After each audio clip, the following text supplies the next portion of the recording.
We are going to demonstrate our next exercise, which is more advanced for our athletes, especially for our runners. So from here, you are going to find a mat. You're going to come down on the mat. The leg that is on the ground is going to be at a 90-degree angle. Our leg behind, you're going to kick it back a little bit. You want to contact your elbow to the floor. You're going to internally rotate your hand down. From here, you want to think of elongating through your body. You want to lengthen the spine. My core is active. From here, I want to make sure that I keep contact on this whole side that's down on the floor. So I'm contacting the floor. From here, I will rotate my pelvis over the head of my femur while I'm keeping contact through here. And as I rotate back, I'm stable through my core, and I open the pelvis while maintaining this contact on the floor. And you will do this a couple times. You're going to rotate back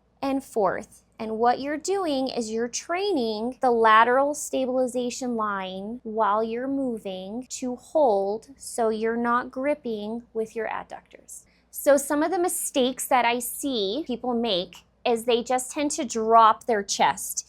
It's not from the chest. The movement comes from the hip. You want to make sure you're rotating over that femur and that you're keeping contact on the lateral part of your leg and not dropping the chest. Everything comes from the hip. So a lot of the common issues we see with runners are they have notorious tight IT bands, which can cause a lot of pain at the hip or a lot of pain at the knee.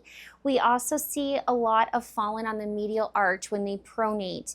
So what we want to teach is how to stabilize through the lateral line and your core stabilization. Both of those together will help the lateral IT band, and they will help a lot of the pain that you have at the foot. This exercise is wonderful for helping plantar fasciitis, for tight IT bands, because you're neurologically retraining your system to fire muscles better so they can relax. A lot of times the IT band is tight because it's holding on, and the way to get it to release is to learn to restabilize with the appropriate muscles. You should never be rolling your IT bands. It's a very thick piece of fascia and it won't get looser. There are nerve endings underneath it and it's just going to hurt. The key is to start to learn to fire the hamstrings and the glutes so that the IT band doesn't have to work so hard.